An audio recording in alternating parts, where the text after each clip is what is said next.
"You're clear on your mission?" Ryman muttered to Mars Nessus. "Clear as the dome above our heads, my good captain. No puns, no nonsense, no selling them anything. You'll hardly convince anyone the universe is worth fighting for without doing at least some of those things. Right, how could I forget? Just try. I don't know what's at stake, and I don't know if you can do it, but I'm asking you anyway. I'm genuinely rather honoured. Don't get used to it. You are feeling crabby, aren't you? Until you're gone, yes. Oh, Captain. You know, as a counsellor, I must say the only reason you don't like me is because I'm so similar to you." "Absolutely, absolutely, absolutely not the time for this, Mr. Nessus. I gave you an order. Go." "Aye, aye, your holiness. Don't do anything I wouldn't do, eh?" Mars fled when Ryman's mechanical arms began reaching out, leaving the captain alone in the dark and increasingly dank backstage compartment. Perhaps alone isn't the right word. Separated by only an inch of weak-as-paper Cian plastilumber was a neatly arrayed audience of at least 1,000. And outside the big glass dome covering them, thousands more were looking on. Plenty of local luds had clambered up the dome to stare down in a simian fashion, the glass doing nothing to obscure once dignified eyes from the quote-unquote local culture on full display. It was a passing distraction from what they had come here to discuss, Ragnarok, or thereabouts. After a literal pick-me-up from stage manager Contreras, Ryman was out in front of them all to represent humanity's self-proclaimed best hope. In the front row were sitting some familiar faces: Madam Sun of Tritakion, Demarchon Hannon of the Persian League, Hegemon Dord of Hegemony, Admiral Daddy Olympus of the Zendarians, and a host of Luddic bishops from endless, marginally different sects and denominations. There were infinite representatives from the business world and lesser leaders from planets and space stations. Towards the edge was Allison, who gave Ryman a smile, then pestered those in nearby seats to make sure everyone knew she was someone special to the Pope. Overall, a tough crowd on the verge of rebellion, war, and death. A true crowd of the times. Ryman began with the boring stuff. First, a review of how the universe was collapsing due to energy transfers caused by essentially human day-to-day business. Beings of another universe, the Great Ones, were influencing space-time itself to speed up the process, perhaps because they were feeding on this energy to become more powerful. Within a few cycles, the process was set to enter a runaway stage, in which the gradually shrinking universe would withdraw in an accelerating manner, potentially ending it all as quickly as it had begun all those billions of years ago. Everyone already knew most of this, but it was still scary enough to see presented in such official terms. Then the more immediate problem. There was a massive remnant fleet coming to shut humanity down, with supposedly only 2 days left before the hyperholes let loose a deadly injection of New Age death machines. Enough to make one wonder why they had come here, isn't it? Well, that was the part Ryman had to quickly get to. We have before us a choice, really. The first option for your consideration is to submit to the remnants. They will keep us in boxes and such until the Great Ones have collapsed our universe to a certain size, at which point there is this stable mode, meaning it will stop collapsing for a while. Our stars will be close together, Omega, their hive mind, can be restored, and then we'll see how it goes. It's more complex than that, but that's pretty much what we can expect if we surrender. If they let us. I don't know how many of us would be spared. Just part of the gamble I'm offering you here today. And I don't know if they have any plan for how to stop the Great Ones throwing all their calculations off. Like some of us here today, I think they don't believe in them. To be young again. So the other option, you back the IEC program. What is that? It's simple. You heard we took part in a large-scale space engagement in the Zumu system. We were able to capture a hypershunt from the remnants, in something approaching working condition. It's really a matter of money now, but we'll get to that later. With a hypershunt, the leading minds of the Galatia Academy have developed a method to use something we've had knocking around for a while, the hypergates. Many are still functional in theory. It's only that due to the universe shrinking, their old configurations mean they don't line up with the original hyperlanes. Instead, they are pointing in some non-existent directions, or so people say. It's not really that these directions don't exist, they're just in end space, don't worry about that. What we can do is switch the gates back on using an active hypershunt and an old-fashioned hypershunt tap to transfer ridiculous amounts of energy across hyperspace and into the gate, and then into, well, the other universe. That's the theory. Shoot enough water at a hole in a sheet of metal and some of it goes through. Perhaps you can imagine it. Why do this? Because of matter polarity switching. Long story short, energy sent out of the universe through a hypergate will rematerialize through an inverted process. That means instead of making the Great Ones more powerful, as our usual energy transfers do, this stuff will appear as that universe's native version of antimatter. And who remembers their schooling? What happens when matter meets antimatter? The scientific word we use is annihilation, and for once a dramatic term is accurate. I know this is all, sciencey rubbish. Here's another short version. We're building a laser that will destroy anything in the other universe. No more Great Ones. I know some of you will be very relieved if you're having trouble with the thoughts that can arise if you listen too hard to silence, that sort of thing. Beta neutrino resonance, I'll explain that later if you like. But that's not even the good part. What this will achieve is a way to make the anti-universe transfer its energy back out to us, probably all of it. That will mean we don't have to worry about antimatter burning anymore. We'll have a method to reverse the damage. It does mean gradually banishing finite regular matter from our universe, which might be a problem one day and such. Never mind that at this stage. It even, if the theories are correct, will create a new universe. Our loss will be its gain. The process is leaky in that some of the energy sent either way will disappear. Destroying the anti-universe will transfer a lot of our energy back, but the rest will shoot into end-space, and possibly trigger an inflation event in a new universe.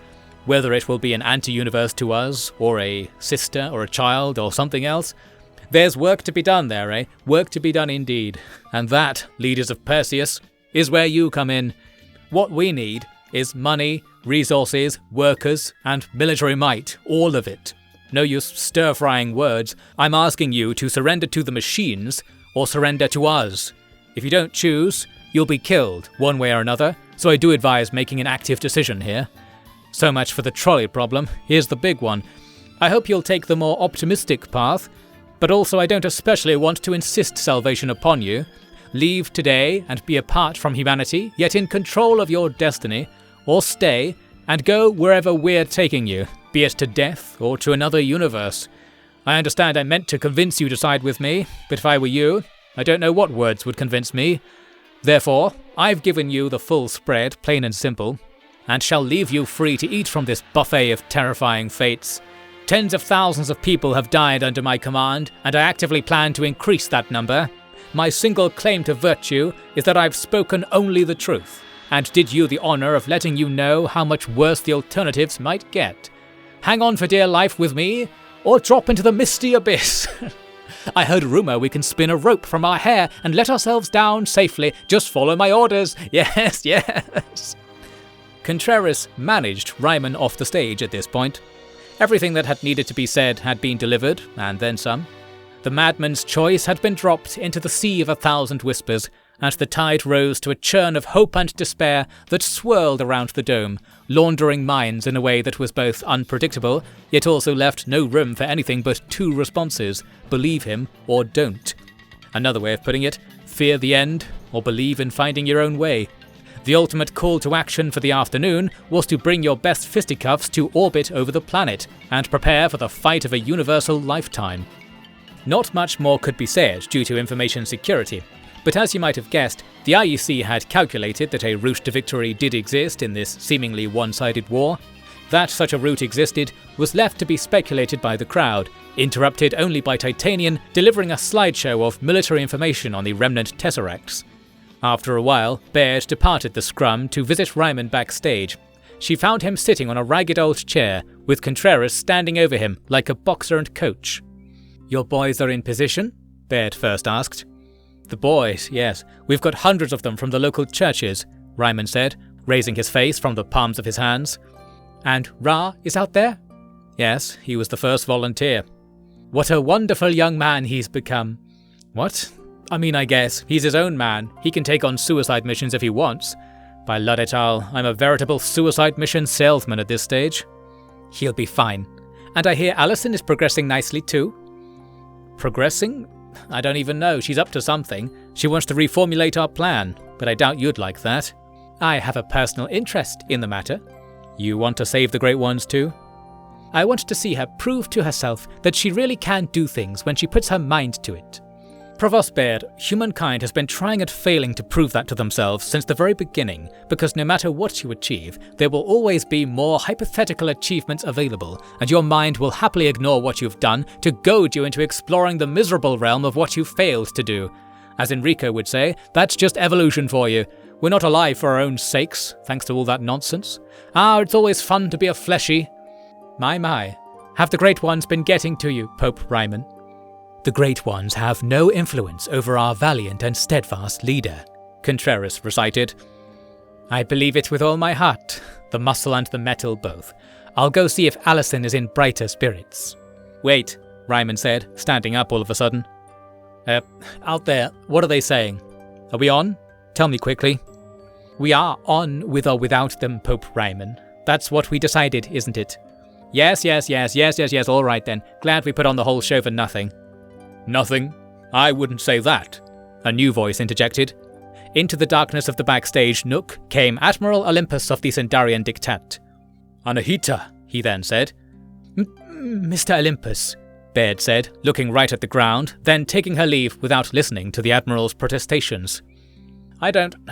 Was there something? Did Ra say something about this? No, I don't need to know. No one needs to know, Ryman told himself far too loudly. She's been very helpful to you, hasn't she? Olympus said, half-heartedly. She is a crucial leader in our scientific endeavours, Contreras said, just as you are crucial to our naval success. Crucial, eh? That sounds like me, all right. Shame about the lion. I went through all the logs afterwards, seeing as she was my old. Olympus lost track of what he was saying. Admiral, both your darling children have been wonderful assets, Ryman said. Ra is risking his life as part of our plan, and Allison is risking her sanity on behalf of... Well, I'll tell you everything if you make it through our infosec screen. First step, I need you to trust us. Trust me in particular. You think I don't trust you? My boy, I knew you were destined for great things this whole time. If I hadn't made that clear, then I dread to think what other misconceptions you must have got in your head. You're right to dread, but moving past that, can I take it you'll be with us up there? Pope, Captain, whatever you are these days, it would be the utmost pleasure of almost any person alive in this sector to get one last shot at peace and hope. You're the only one who's trying anything like what people want and need. I'm not going to pretend that isn't the case for the sake of my pride, as others may. Because you represent the result of all peoples working together. Now and then, at least. And more importantly, I dare say you've rather ingeniously arranged your industries such that you will have us all by the fuel nozzle anyway. Once you win this war of ours, you'll be king of everything. That's gonna be a problem, came the next interjection. Appearing now was King Cantor, guarded by many large individuals, and also joined by the familiar face of Jorian Cantor. You've absolutely fugged things up out there, Jorian claimed with a grin. What, you think so too, huh? Ryman moaned in resignation, but King Cantor quickly clarified. That's a good thing, slang. Was never this unintelligible when I was young. Yeah, give it to him then, Jorian said. Fine, there's no art with youth, no magnanimity. Oh, Dad's learned big words to talk to the suits. The bodyguards joined Jorian in laughing at their master, and Cantor's embarrassment only seemed to drive him further into Ryman's arms, metaphorically and politically speaking only, I must add, for those of you getting too excited. As you know, things have been changing rather quickly in my company. My legitimate mercenary company, as I am certain you'll be happy to attest, Lord Pope, Cantor said. How could anyone who brings their hardened battle fleet to aid in humanity's darkest hour ever go down in history as a pirate? I think we understand each other entirely, Ryman said. Wonderful.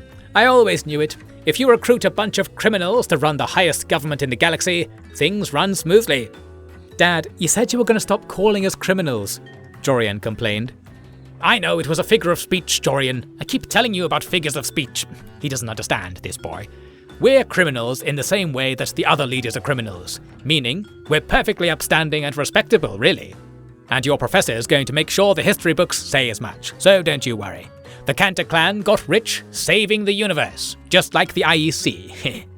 Criminal scum, the lot of you, the next interjecting voice announced. Into the nook strode Hegemon Dord and Demarcon Hannon, jostling to be the first in. Their entourages had to literally wait in the wings. Baikal and Mr. Hannon. You left your proper shoes at my office last week, Cantor said, prompting everyone to notice Hannon was wearing sport shoes that clashed with his cleanly pressed trousers.